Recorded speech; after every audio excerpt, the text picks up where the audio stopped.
So, welcome to the AC Talk.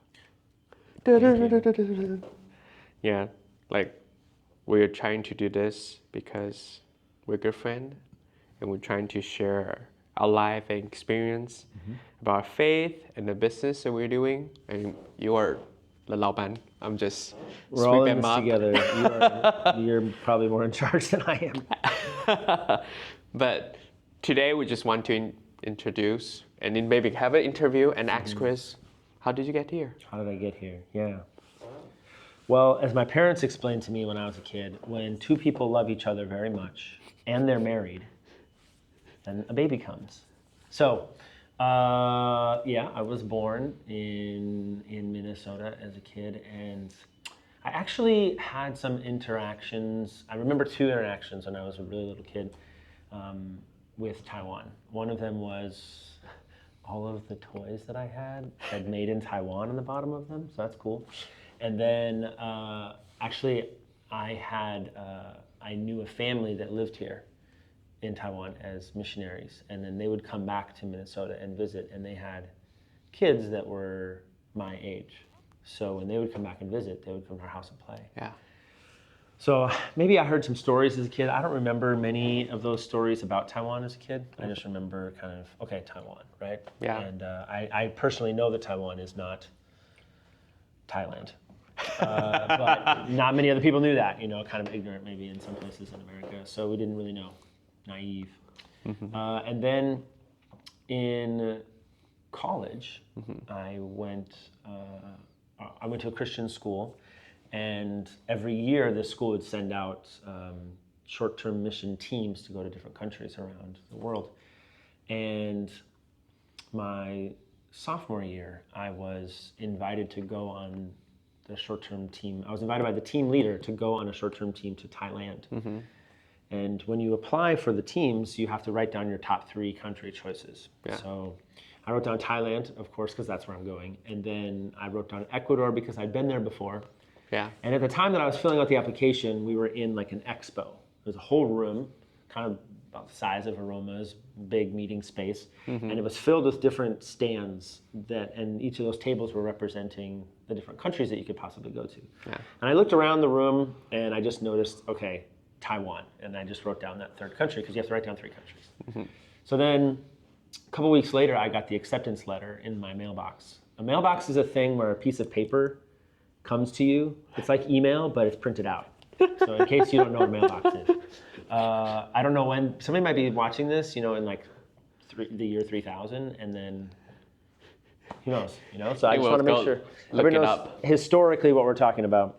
Okay, so I got this mailbox, and I opened up the letter, and it said, "Congratulations, you're going to Taiwan." And I just thought, these people don't know the difference. I'm supposed to go to Thailand, but it says Taiwan. They probably just spelt it wrong. Yeah. So I took the letter and I walked to the office and I said, "Hey, you guys spelled Thailand wrong. I'm supposed to go to Thailand." The team leader of Thailand said I'm going to Thailand with him, invited me to come on his team. So I'm going to Thailand. And they said, actually, we prayed about it this weekend, and we just really sensed that you're supposed to go to Taiwan instead. So I said yes to that and came here my sophomore year. That was 2006. Okay. 2006, I came to Taiwan for the first time.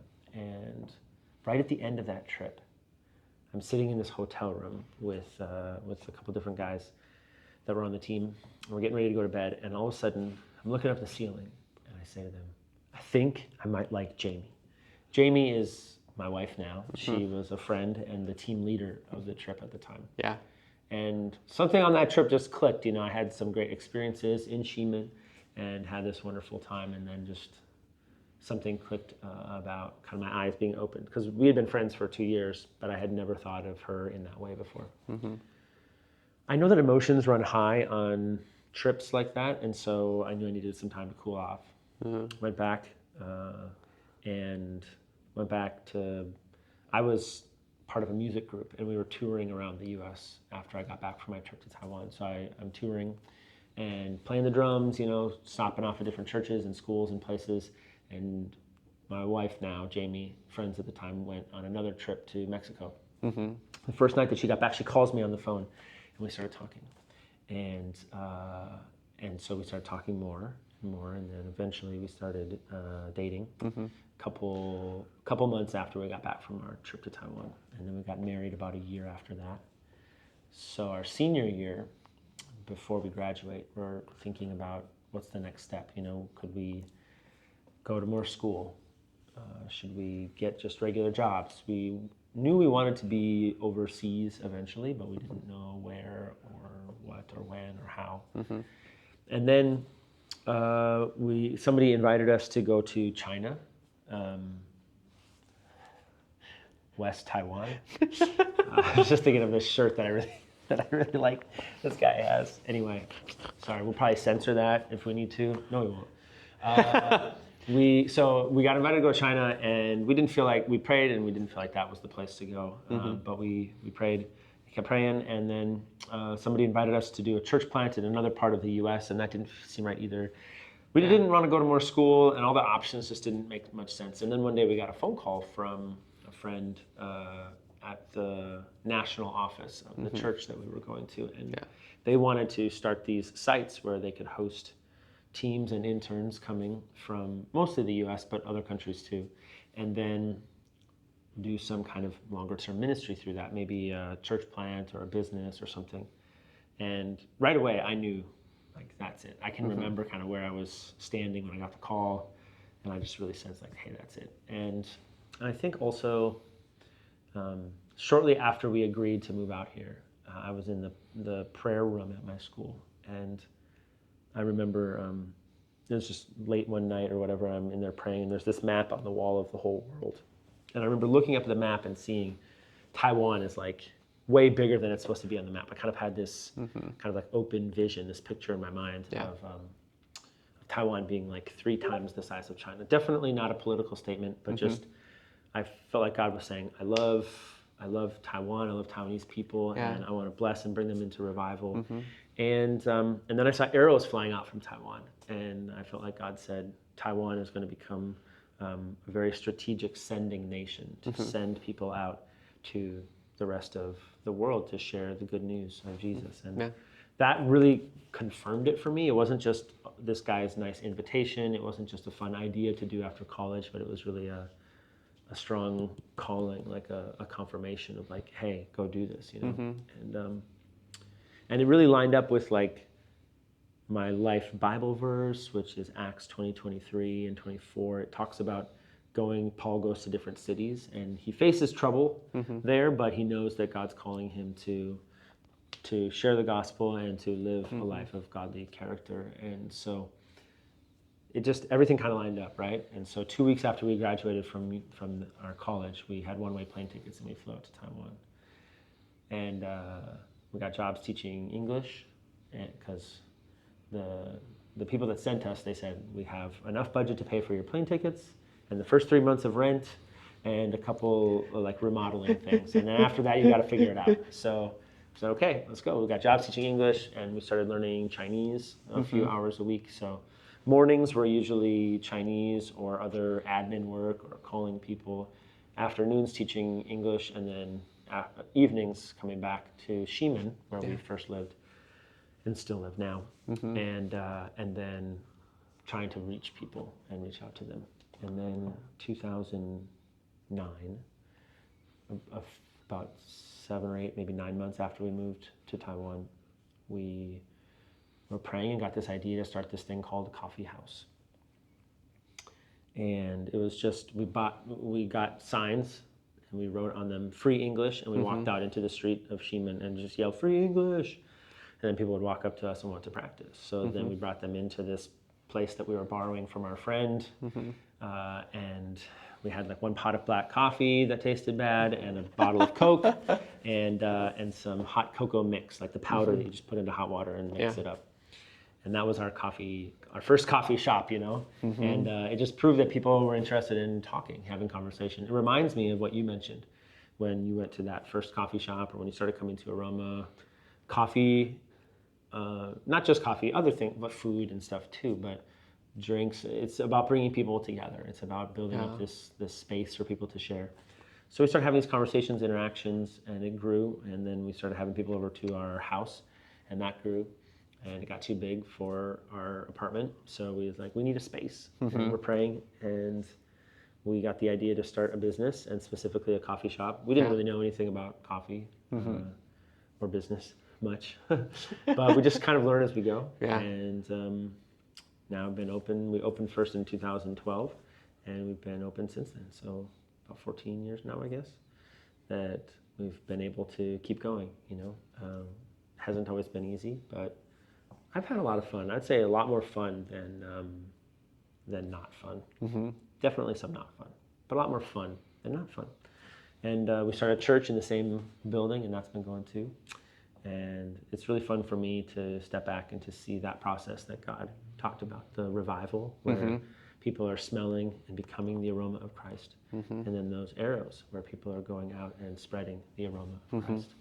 So I think that's how I got here.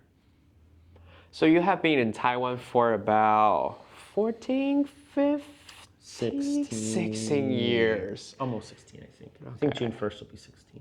Oh. Yeah.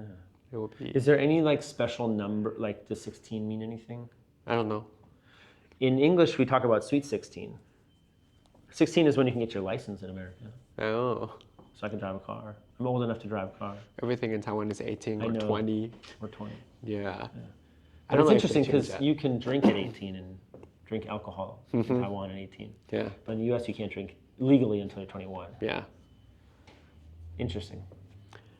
So you have been here for almost 16 years. Yeah. So I want to ask you, like, what is the most, maybe, the best out of this 16 years besides those 4 kids? What are some good things? It's Yeah. really hard when somebody says the best because it's Now, like, give me 3 highlights. it's just like, oh my gosh, this is tough. I think one highlight would be when I first moved to Taiwan and we had to get jobs teaching English. And my friend introduced me to this company. There was this girl that he liked that worked at the school. So he wanted to like take me there and like help her / maybe be her boyfriend. So he introduces me and I ended up getting an interview and then they hired me. And I didn't have like teaching certificates or much education experience. So I'm very thankful that they were willing to hire me and they trained me and I learned so much from those people. Yeah. And then I got to, after the first year I started working in the office to do like simple curriculum development and some marketing stuff and helping out. And I really learned a lot. I'm so thankful for that time. And I just think of that as a big highlight of mine because I really, really enjoyed the challenge of that, having a Taiwanese boss and she is like so intense, and she's like very opinionated about things. And I remember her teaching me a few Taiwanese phrases just so that she could yell at me using those phrases. She was like, I want you to know when I'm mad so that you hear this and you know that I'm not happy with you. Do you remember those phrases? I remember something like 北宫打开来讲 and means like, you want to talk, let's talk. And so like if I'm being sassy, then she yells at me with that, I think. And then something like anehio. Anehyo. Yeah, like how would you translate that? I don't even know. Anehyo. She just knew that she just said if I say that, I'm mad at you. Ane. Nai, ane. I don't know. I don't know. But it means something, and I knew that if she said that, I was in trouble. So Yeah, I'm gonna ask my dad what it means. I'm like, oh my gosh. let's phone a friend, Dad. What's up with this? Yeah. That's good. Yeah, so that's one highlight. I think that's a big one. I think another cool, and at that school, there was just so many cool things that happened. Yeah. Like, I won't get into now, but I think being at that school, being out in the marketplace, that was like a really big highlight of mine.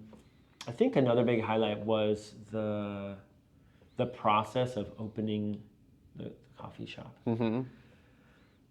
Tell us more about We the tried to story. fundraise money. I made up this budget and said, okay, if we can fundraise, like maybe 60,000 US, maybe like 2 million NT, that'll be enough money for us to like hire a construction crew and they can fix everything for us and then we can just have our amazing coffee shop. Yeah. I could only raise like 15,000, so about 25% of what I planned. And that meant that it became DIY for all of us. We would just like get up in the morning, paint, go teach English in the afternoon, and then come back and paint in the evening. And so it became like, just kind of do whatever you can do.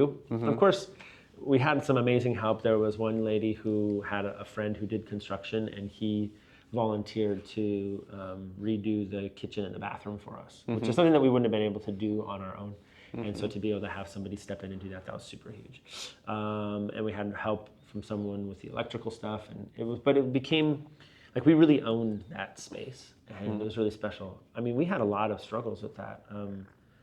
Pain in our own family, my own family, and struggle through that. But I think of it as a highlight because of how the people that were on the team at the time came together, and that we were able to work with each other and to overcome those difficulties.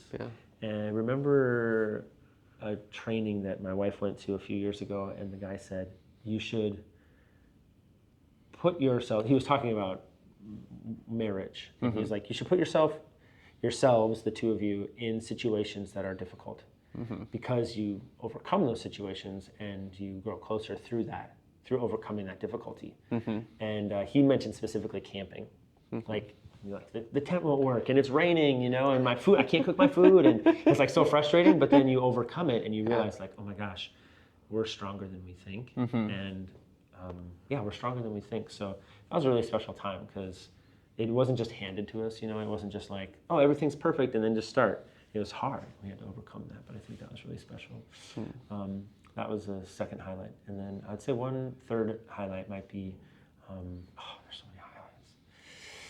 It's hard to choose three, but I'll go with this one. I think Taiwan has been very instrumental, my time here, in experiencing God's supernatural power. Okay. I grew up as a Christian and I love God, but we didn't necessarily emphasize like God can be like actively involved in your life and miracles happen.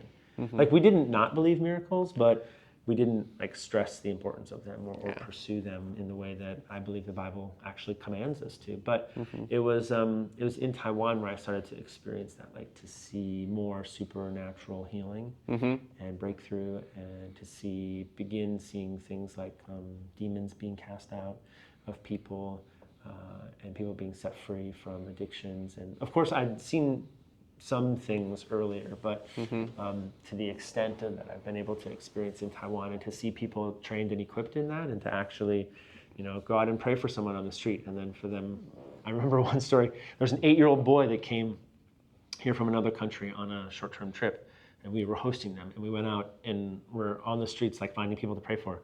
There's this lady in a wheelchair, and the 8-year-old boy walks up and prays for her, and she stands up and gets out of the wheelchair. Like she was supernaturally healed. That was so great. Yeah, and so I think that highlight of just through the years seeing God powerfully work in people's lives is really special. So business, and the second one is the teamwork and overcoming.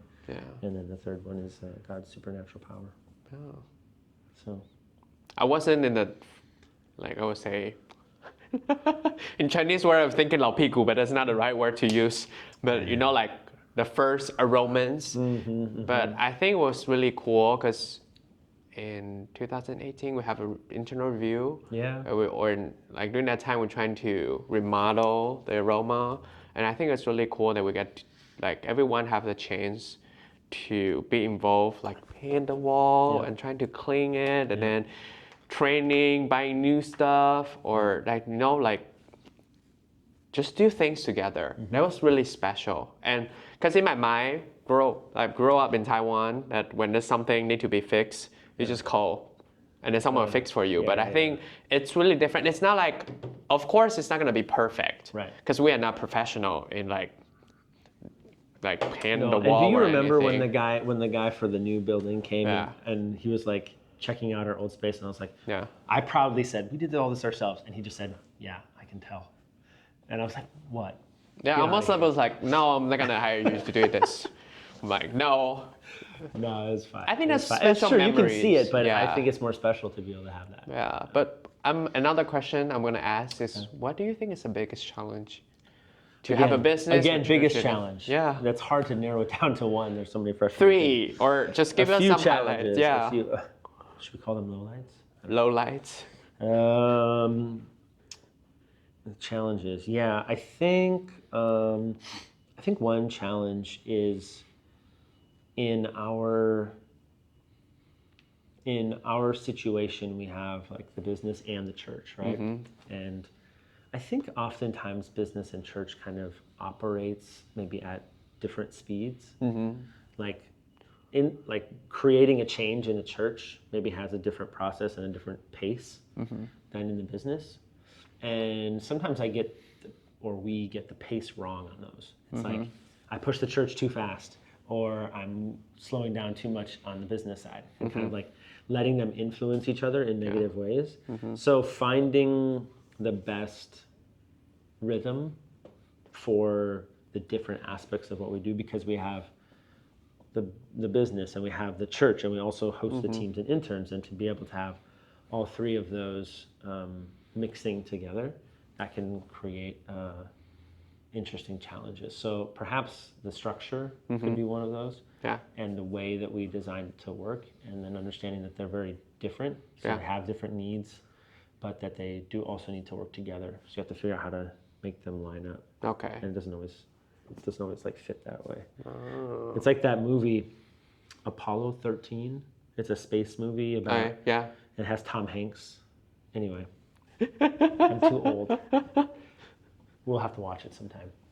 Apollo 13, and at one point they have a problem with the oxygen on the spacecraft, so they have to find a way to fit one filter into, like, I think it's a square size filter, and they have to fit it into a circle hole. Yeah. So they have to figure out how to like do that, and I think that's kind of what it feels like sometimes. You're like fitting things that maybe originally weren't meant to be, or people don't think they normally fit together, and then to find a way to make that happen.